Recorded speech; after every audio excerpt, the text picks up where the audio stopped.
जरा सोचिए, आप जिस रास्ते का इस्तेमाल पिछले 20 सालों से कर रहे हैं, अचानक एक दिन कोई आता है और रातों रात उस रास्ते पर दीवार खड़ी करके उसे बंद कर देता है।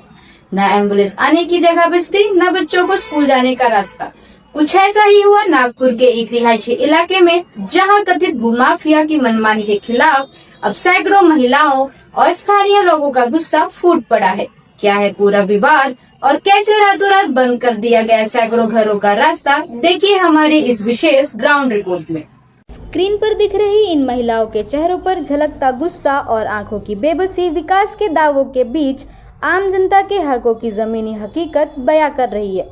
मामला एक मुख्य रास्ते पर अवैध कब्जे का है, जहां स्थानीय निवासियों का आरोप है कि जिस सड़क का इस्तेमाल वे पिछले 15 से 20 सालों से कर रहे थे, उसे रातों रात दीवार और बाड़ खड़ी करके पूरी तरह बंद कर दिया गया। प्रदर्शन कर रही महिलाओं के मुताबिक जमीन पर मालिकाना हक जताने वाले व्यक्ति ने कल ही सरपंच के मौजूदगी में आने जाने के लिए 6 फीट का रास्ता छोड़ने का वादा किया था, लेकिन लिखित समझौते से मुकरने के बाद उसने अंधेरे का फायदा उठाया और पूरी सड़क पर कब्जा कर लिया, जिससे अब लोगों का पैदल चलना भी दुर्भर हो गया है। इस मनमानी के कारण इलाके के 2 बड़े लेआउट पूरी तरह से ब्लॉक हो गए हैं, जिससे कम से कम 100 से 150 लोगों के अपने ही मोहल्ले में कैद होने को मजबूर हैं।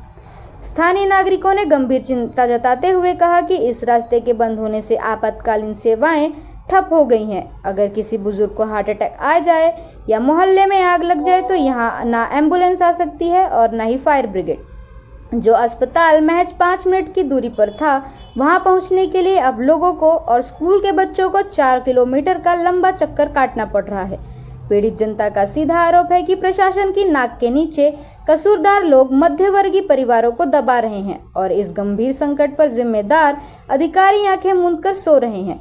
हम लोग है ना 15 साल से नहीं 20 साल से ये रोड यूज कर रहे हैं। 20 साल बाद कोई आके बोल रहा है कि ये जमीन मेरी है, ये है, वो है। ठीक है, आपकी जमीन है। कल उन्होंने एग्री भी किया कि जमीन तो मेरी है, लेकिन मैं 6 फीट जमीन तुम लोग को आने जाने के लिए दूंगा। ठीक है भाई, दे रहा है तो दे रहा है। और रातों रात उसने क्या किया, पूरा कब्जा कर दिया। इंसान चल ही नहीं पा रहा है। तो तुमने जो एग्री किया था कि 6 फीट की जमीन दूंगा, तो वो 6 फीट कहाँ है? और उसने कहा, हमने कहा कि लिख के दो, तो उसने बोला मैं लिख के तो नहीं दूंगा, लेकिन सरपंच के सामने मैं बोलता हूँ। और काड़े साहब वहाँ बैठे थे, हमारे सरपंच जी, उन्होंने कहा कि भाई 6 फीट की जमीन इन लोगों को जाने आने को दो। तो हम लोग बोले चलो ठीक है, आपकी जमीन है और इसके बाद भी आगे की जमीन भी उनकी है। हमने ये कहा कि वो जमीन को तोड़ो, तो बोलता वो मैं नहीं तोड़ सकता। तो हमने कहा क्योंकि वो पावरफुल लोग हैं, उसकी जमीन तो आप लोगे नहीं, क्योंकि हम लोग कमजोर लोग हैं, तो हमारी जमीन वो लेने को तैयार है। तो जब वो हमारे साथ कर सकता है तो आगे भी कर सकता है। रास्ता भी नहीं छोड़ा, रातों रात पूरा बंद कर दिया। जमीन उनकी भी नहीं है, ये हमारे नक्शा में है, ये रोड का रोड है हमारी, लेकिन हम वो लड़ नहीं सकते। बोले 2 लेआउट पूरी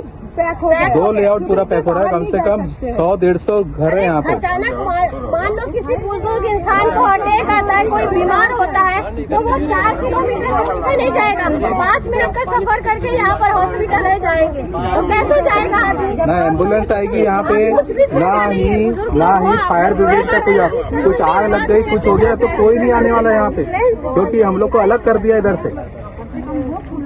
बच्चे लोग को माँ अपने बेचारे बच्चे को स्कूल लेके जाती है, तो वो कैसे जाएगी? शासन सब सो रहा है, इसके लिए कोई देखने वाला नहीं है। इससे बढ़िया तो खेड़ा गाँव अच्छा है। सब भूमाफिया है, शहर नहीं है। लोगों को, मिडिल क्लास के लोगों को ये दबाने की कोशिश है। कितने साल से ये रोड यूज कर रहे हैं हम लोग, आज बोल रहे हैं कि वो रोड हमारा है। इससे बढ़िया तो खेड़े गांव में मीडिया पहुंच जाती है, यहाँ क्यों नहीं मीडिया है? में दिखा रहा है, PU लाइन में दिखा रहा है।